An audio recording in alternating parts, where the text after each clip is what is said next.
Welcome everyone. इस video में हम डिस्कस करेंगे विलियम बटलर यीट्स की poem a prayer for my daughter को। Let's begin.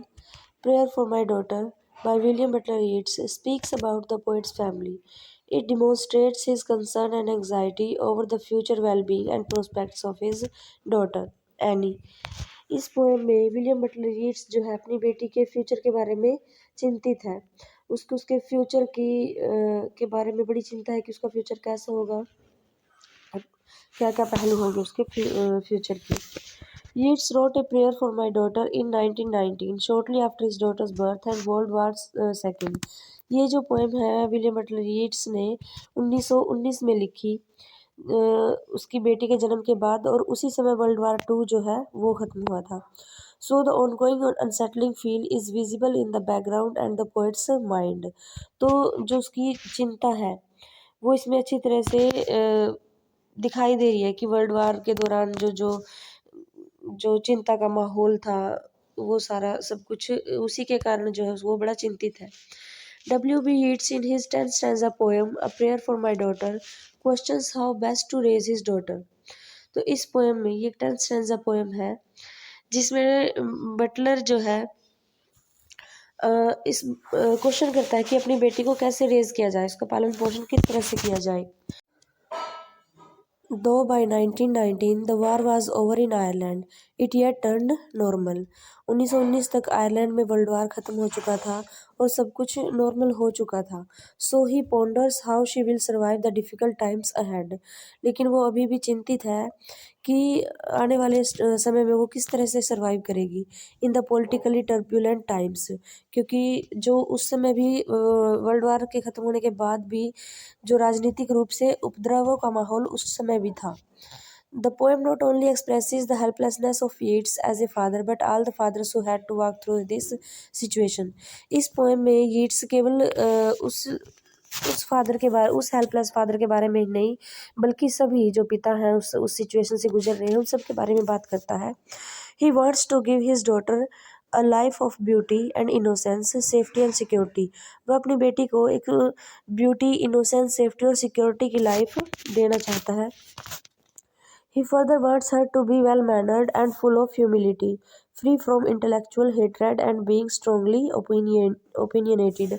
और वो चाहता है कि उसकी बेटी वेल मैनर्ड हो, मानवता से भरी हुई हो, मतलब विनम्रता से भरी हुई हो, और उसके अंदर आध्यात्मिक नफरत बिल्कुल भी ना हो और विचारशील हो।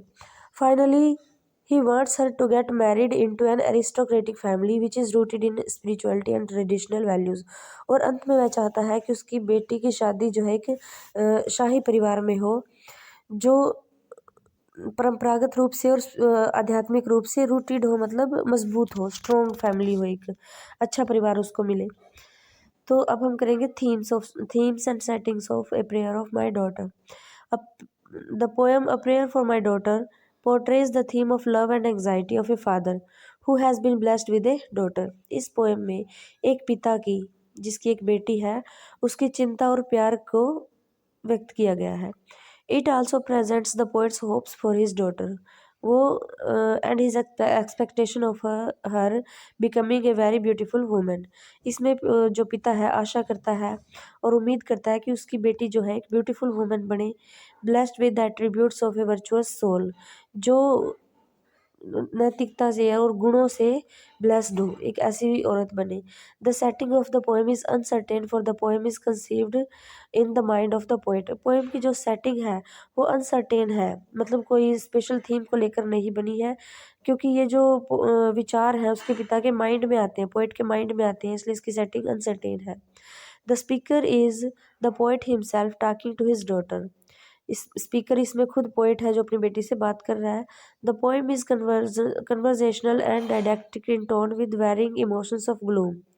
जो पोएम है कन्वर्जेशनल है और शिक्षाप्रद है, जिसके अंदर ग्लूम यानी कि दुख भी छिपा, चिंता भी छिपी हुई है, अनसर्टेनिटी, अनिश्चितता, होप एंड फियर, और आशा भी छुपी हुई है। दुख, आशा, डर और अनसर्टेनिटी छुपी हुई है। तो analysis of prayer for my daughter, अब स्टेंजा बाय स्टेंजा इसका एनालिसिस करेंगे। The poem A Prayer for My Daughter opens with the image of child sleeping in a cradle half hidden by its hood. Poem शुरू होती है जिसमें एक बच्चा जो है अपने पालने में लेटा हुआ है और अपने हुड में, यानी कि जो वो कंबल वगैरह होता है उसका, जो सिर पे टोपी वाला जो ड्रेस होती है उससे ढका हुआ है। The child स्लीप्स innocently amidst the हॉलिंग storm. बच्चा जो है बड़ी मासूमियत से उस बाहर तूफान गरज रहा है, उस तूफान वाले माहौल के दौरान बच्चा जो है बड़ी मासूमियत से अपने पालने के अंदर सो रहा है। But Yeats couldn't settle down due to the storm inside. लेकिन येट्स जो है वो शांत नहीं है, वो बड़ा अशांत है उसके कारण जो स्टॉर्म उसके अंदर चल रहा है, जो तूफान उसके अंदर चल रहा है। The direct impact of the wind meaning to the force of the outside world. बाहर जो हवाएं चल रही है उनकी तुलना की गई है बाहर जो आउटसाइड वर्ल्ड में जो सिचुएशंस है इस time. Specially on his daughter worries the poet. बल्कि अपनी बेटी के बारे में बड़ा चिंतित है कि ऐसे माहौल में वो कैसे ग्रो करेगी। Because of great gloom he walked and prayed for his daughter to be protected from physical storm outside and the political storm brewing across Ireland. और इसी चिंता में वो अपने बेटी के फ्यूचर के बारे में चिंतित है कि जो फिजिकल स्टॉर्म चल रहा है बाहर और जो पॉलिटिकल स्टॉर्म है आयरलैंड में, उसके दौरान उसकी बेटी का जो फ्यूचर वो क्या होगा। In the second stanza of A Prayer for My Daughter, Yeats worries about the future. He hears the sea screaming upon the tower and under the bridge and above the flooded stream. और अब जो पिता है उसके future के बारे में चिंतित है। वो देख रहा है जो स्टॉर्म चल रहा है बाहर, जो मौसम खराब है उसमें वो देख रहा है कि सी जो है वो टावर की तरफ बढ़ता हुआ आ रहा है और फ्लडेड स्ट्रीम के ऊपर से भी बहता हुआ आ रहा है। The onomatopoeia word scream and the flooded stream symbolize the poet's overwhelming anxiety for his daughter. तो ये स्क्रीम और फ्लडेड स्ट्रीम जो है ये वर्ड जिनका यूज़ किया गया है ये पोएट की चिंता को दिखाती है अपनी बेटी के प्रति, कि जिस तरह ये समुद्र बढ़ता हुआ आ रहा है इसी तरह राजनीति में जो अराजकता का माहौल है, जो समाज में जो ये रक्तपात वगैरह यानी कि युद्धों का जो माहौल है उसके दौरान उसकी बेटी का फ्यूचर क्या होगा। Due to his haunting fear he imagines the future coming out of the sea. और अपने इसी हॉन्टिंग डर यानी कि जो ये डर है उसी के कारण वो इमेजिन करता है अपनी बेटी के फ्यूचर को, coming out of the sea and dancing of the frenzied drum referring to war and bloodshed. कि जिस तरह ये समुद्र है आगे बढ़ रहा है शोर मचाता हुआ, इसी तरह उसको डर है कि कहीं ये जो वार वगैरह है ये अपना डंका फिर से न बजा दे, रक्तपात ना हो, समाज का क्या हाल होगा। In the last line, the poet employs paradox, murderous innocence to contrast the world and his daughter. और लास्ट लाइन में पोएट जो है एक पैराडॉक्स का यूज़ करता है, मर्डरस इनोसेंस, जिसमें तुलना की गई है वर्ल्ड की और उसकी डॉटर की, यानी कि मर्डरस वर्ल्ड और इनोसेंट उसकी जो बेटी है वो। In the third stanza of A Prayer for My Daughter, Yeats prays for his daughter to be gifted with beauty. Third stanza में येट्स जो अपनी बेटी के लिए प्रे करता है कि वो सुंदरता से गिफ्ट की जाए, सुंदरता उसको गिफ्ट की जाए, मतलब वो बड़ी सुंदर बन जाए। At the same time he doesn't want her beauty to distort और make her dependent on her beauty for everything. लेकिन वो ये भी चाहता है कि वो इतनी सुंदर ना हो कि हर चीज़ के लिए अपनी सुंदरता पर ही डिपेंड हो जाए। Further he doesn't want her to become proud और vain that she spends all day staring at the mirror and fails to have natural companionship. वो चाहता है कि वो इतनी भी सुंदर ना बने कि उसको घमंड हो जाए अपनी सुंदरता का, वो सारा दिन मिरर के सामने खड़ी होके अपने आप को देखती रहे और नेचुरल जो कंपेनियनशिप्स है यानी कि अपने नेचुरल फ्रेंड्स वगैरह ना बना पाए, अपने आप में इतना घमंड हो जाए उसको, तो इतनी भी सुंदर नहीं होनी चाहिए। The poet implies too much beauty to be a dangerous one. Poets कहता है कि बहुत ज़्यादा ब्यूटी जो है वो बहुत ज़्यादा डेंजरस खतरनाक होती है। That he wants her to be beautiful enough to secure a husband. और वो चाहता है कि उसकी बेटी सिर्फ इतनी ही खूबसूरत हो कि एक हस्बैंड को सिक्योर रख सके, संतुष्ट रख सके। In stanza 4 of a prayer for my daughter Yeats proves his view on how excessive beauty has always been a source of trouble and destruction. Fourth stanza में येट्स बताता है कि किस तरह ब्यूटी जो है हमेशा से एक डिस्ट्रक्शन का, विनाश का कारण रही है। He turns to Helen in Greek mythology. Considered to be the most beautiful women on earth. वो हेलन का एग्जाम्पल देता है कि जो ग्रीक माइथोलॉजी में हेलन जो थी एक वो सबसे सुंदर औरत थी पृथ्वी पर। Brought the doom upon her and many others, और उसी की सुंदरता के कारण उसके ऊपर और उसके औरों लोगों के ऊपर भी बड़ा कष्ट आया था, संकट आया था उसकी सुंदरता के कारण। तो वो चाहता है कि मेरी बेटी इतनी भी सुंदर ना हो कि उसके लिए वो कष्ट का कारण बन जाए। In stanza 5 of A Prayer for My Daughter, the poet continues with what he wants his daughter to possess more than mere beauty. Fifth stanza में जो पोएट है वो कहता है कि उसकी बेटी के पास और क्या होना चाहिए सुंदरता के साथ साथ। He wants his daughter to learn to be compassionate and kind. वो चाहता है कि वो करुणामय और दयालु होना सीख जाए। Many times man who believe to love and loved by beautiful women face disappointment compared to those found love in modest yet compassionate women। वो कहता है कि कई बार ऐसा होता है कि जो व्यक्ति बहुत ज़्यादा प्यार किसी से करता है या किसी के द्वारा उससे प्यार किया जाता है बहुत ज़्यादा, तो वो बड़ा दुखी होता है। लेकिन जिस व्यक्ति को मोडेस्ट यानी कि ना तो कम ना ज़्यादा मोडेस्ट रूप में प्यार मिले, तो वो जो है ज़्यादा कंटेंटेड होता है, इतना दुखी नहीं होता। Moreover he says modest and courteous people attract hearts than those with beauty. और वो कहता है कि मोडेस्ट और कोर्टियस पीपल यानी कि लोगों की विनम्रता और सादगी जो है वो ज़्यादा अट्रैक्ट करती है हर्ट्स को बजाय कि ब्यूटी के। तो वो कहता है कि ब्यूटीफुल इतनी ज़्यादा ना हो, लेकिन वो उसमें गुण होने चाहिए। Referring to his own marriage, और इसमें वो अपनी खुद की मैरिज को भी को रेफर करता है, यानी कि उसने खुद ऐसा किया था कि उसकी जो पत्नी थी इतनी सुंदर नहीं थी लेकिन वो गुणी थी।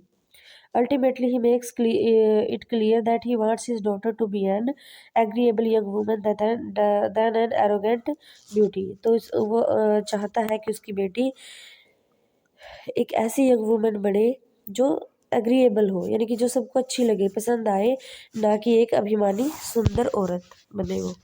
In stanza 6 of A Prayer for My Daughter, Yeats continues to talk about his hopes and expectations for his daughter। अब वो अपनी आशा और उम्मीदें अपनी बेटी के प्रति जो है उनको बताता है। As she grew up, he wants her to be happy and content। वो चाहता है कि वो खुश हो और संतुष्ट रहे। He wants her to become a flourishing hidden tree। वो चाहता है वो एक फ्लोरिशिंग हिडन ट्री की तरह बने, यानी कि एक ऐसे पेड़ की तरह जो जिसपे बहुत सारे फूल आए हुए हैं। And her thoughts like a Lynette, और उसके जो विचार है वो एक लिनेट एक प्रकार का पक्षी होता है उसकी तरह बने। Referring to its innocence and cheerfulness. Linnet जो पक्षी होता है वो बड़ा इनोसेंट होता है और चेयरफुल होता है। तो वो अपनी बेटी को चाहता है कि वो लिनेट पक्षी की तरह बने जो बड़ा मासूम है और चेयरफुल है, और एक फ्लोरिशिंग हिडन ट्री की तरह बने, यानी कि जिसके ऊपर बहुत सारे फूल खिले हुए हैं लेकिन उसके अंदर घमंड बिल्कुल भी नहीं है। Like a linnet he wants her to be satisfied in herself. वो चाहता है कि वो एक लिनेट पक्षी की तरह सेटिस्फाइड हो for her self and in fact others with her happiness. Lynette एक ऐसा पक्षी है जो खुद भी खुश रहता है और दूसरों को भी खुश करता है, तो अपनी बेटी को वो ऐसा बनाना चाहता है। Further he wants her to live like a laurel rooted in a particular place. और वो अपनी बेटी को उस लॉरल पेड़ की तरह बनाना चाहता है जो अपने जगह पर रूटेड है, फिक्स है, सुंदर है, सबको अच्छी लगती है, लेकिन वो अपनी जगह जो पेड़ है वो फूलों वाला वो अपनी जगह नहीं छोड़ता। तो इसी तरह वो अपनी बेटी को चाहता है कि वो सुंदर है, सुंदर रहे अपने आप को, लेकिन घमंड ना हो कि अपने स्थान को छोड़ दे। The poet reveals his wish on his daughter being rooted in the tradition. वो चाहता है कि उसी लॉरल ट्री की तरह मेरी बेटी भी परंपराओं में फिक्स रहे, परंपराओं का पालन करे। Yeats continues to talk about self-contentment woman in stanza 7 of A Prayer for My Daughter। तो वो एक संतुष्ट औरत के रूप में अपनी बेटी को देखता है। He believes that kind, self-contained, traditionally rooted women are incorruptible। उसका विश्वास है कि जो औरत दयालु होती है, सेल्फ कंटेन्ड होती है और ट्रेडिशनली रूटेड होती है, यानी कि परंपराओं के अनुसार रहती है, वो उसको कभी भी करप्ट नहीं किया जा सकता। The poet considers hatred to be the cause of all evil and prays that her to be left of that evil. Poet मानता है कि नफ़रत जो है सभी बुराइयों की जड़ है और वो चाहता है कि मेरी बेटी इस बुराई से बची रहे।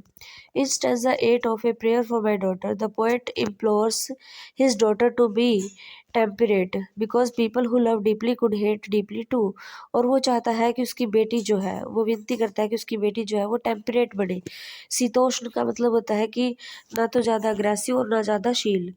ठीक है, तो यानी कि जो लोग ज़्यादा गहराई से प्यार कर सकते हैं वो उतनी ही गहराई से नफ़रत भी कर सकते हैं। Hate destroys people and makes them to do cruel things. नफ़रत जो है वो लोगों का विनाश कर देती है और उनसे बड़े दुष्ट कार्य करवाती है। Specially intellectual hatred which is worst of all kinds. और जबकि आध्यात्मिक जो नफ़रत है वो तो सबसे बुरी है, आत्मिक जो नफ़रत है वो सबसे बुरी है।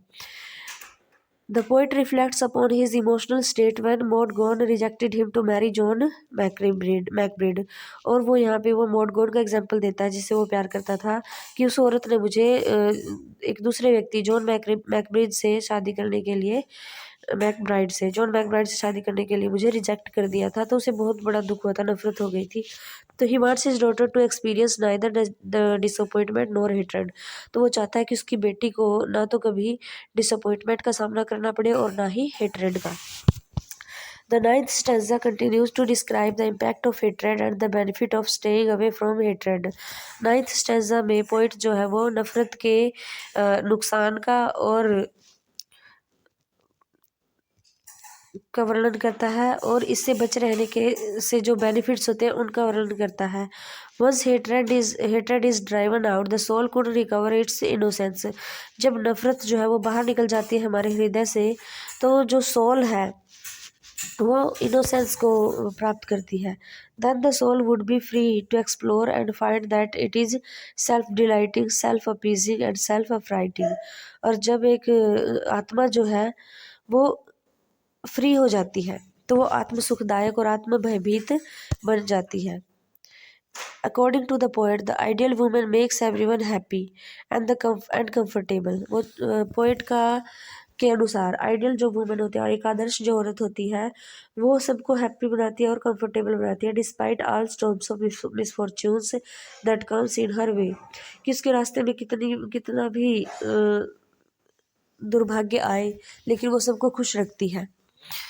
In the last stanza of A Prayer for My Daughter, the poet expresses his final wish। Last stanza में पोएट अपनी फाइनल विश को एक्सप्रेस करता है। He prays that his daughter to be married to a good husband who takes her to a home with aristocratic values and tradition। वो चाहता है कि उसकी बेटी की शादी एक अच्छे लड़के के साथ हो जो उसको एक ऐसे घर में लेके जाए जो एरिस्टोक्रेटिक यानी कि जिसमें शाही गुण हो और परंपराएं हो। There he believes that neither arrogance nor hatred of common folks could be found, but morality and purity। कि उसके अंदर यानी कि जिसके साथ उसकी शादी होगी उसके अंदर एरोगेंस और हेट्रेड ना हो जो कि कॉमन लोगों में होती है, बल्कि मोरालिटी हो और प्योरिटी हो, नैतिकता और शुद्धता।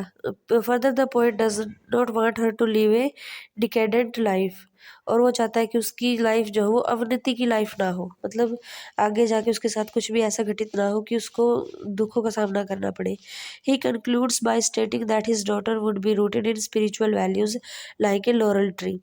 और अंत में वह कहता है कि उसकी बेटी जो है रूटेड स्पिरिचुअल वैल्यूज वाली लाइफ जिए जैसे कि एक लॉरल ट्री की लाइफ होती है।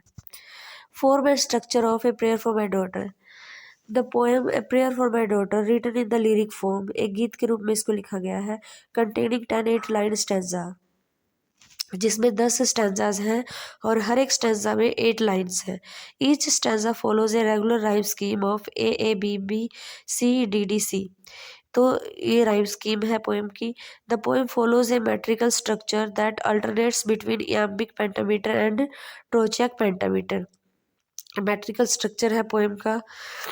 The poem is structured as a poet's appeal to God और to his daughter on how he wants her to be like. इसमें जो पोएट है वो गॉड से अपील कर रहा है और अपनी डॉटर से भी कि वो क्या चाहता है कि वो कैसी बने एज शी ग्रोज अप, जब वो बड़ी होगी।